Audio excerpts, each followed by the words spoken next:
जय जय राम कृष्ण हरी, जय जय राम कृष्ण हरी.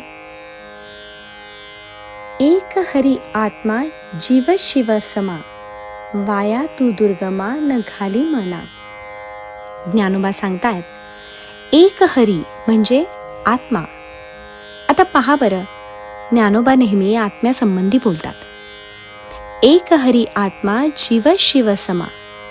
तो जो हरी आहे, आत्मा आहे, तो एकच एक आहे आणि तो शिवात आणि जीवात दोन्ही ठिकाणी एकच भरलेला आहे. शिव आणि जीव असे दोन भाव आपल्यामध्ये असतात. देहभाव म्हणजे जीवभाव आणि शिवभाव म्हणजे आत्मभाव.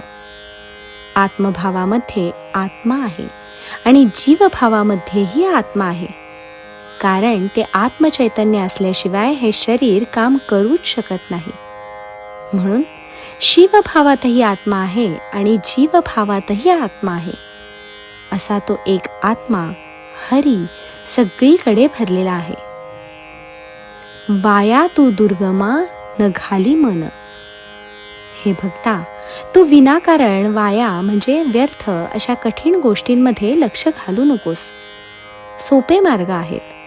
साधना करायची, अखंड भगवंताचे नाव घ्यायचे, किती सोपे आहे. उगाच काहीतरी करत बसू नकोस. दुर्गम म्हणजे जे कठीण आहे त्याच्या मागे लागू नकोस. अहो, तो अमुक एवढे तप करतो, तो असा उघड्यावर बसून तप करतोय, मी पण तसेच तप करेन. पण ज्ञानोबा म्हणतात, तू त्या मार्गाला जाऊ नकोस. तो तुझा मार्ग नाही. तुला गुरूंनी जी साधना दिली आहे ती कर ना, ते नाम घे ना, तो मंत्र जप ना, तोच करत राहा ना. तू तुझे मन आता दुसऱ्या गोष्टींमध्ये घालू नकोस. तुला जे योग्य मिळालेलं आहे त्याच्यामध्येच लक्ष घाल, असे ज्ञानोबा सांगतात.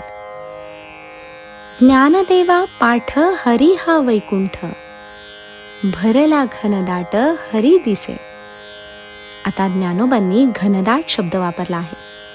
ज्ञानदेव महाराज म्हणतात, हा हरीचा जो पाठ म्हणजे हरीचे जे स्मरण आहे तेच वैकुंठ आहे आणि ते सगळीकडे भरलेले आहे.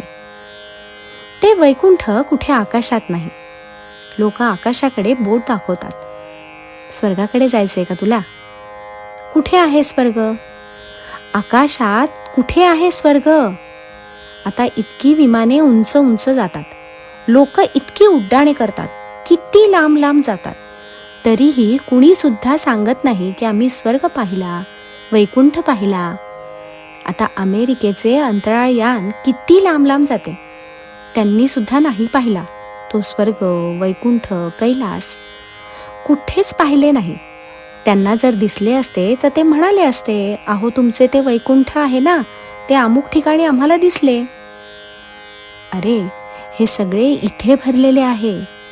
तो वैकुंठ, तो कैलास, ते सगळे इथे भरलेले आहे. तू कशाला दुसरीकडे भटकतो आहेस? इथेच ये ना तू आता. इतके सुंदर ज्ञानदेवांचे अभंग आहेत, पण त्याचा अर्थ कळायला पाहिजे. आणि हा अर्थ न कळता आपण ते वाचत बसलो तर कितीही वाचा, मग काही खरं नाही. भरला घनदाट हरी दिसे. आणि तो हरी, तो आत्मा घनदाट भरलेला आहे, सगळीकडे भरलेला आहे. पण त्याला शोधण्याचे ठिकाण इथे आहे बरं. म्हणून आपल्या ठिकाणी त्याचा शोध घे, मग तुला तो सगळीकडे भरलेला दिसेल, असे ज्ञानोबा म्हणतात. जय जय राम कृष्ण हरी, जय जय राम कृष्ण हरी.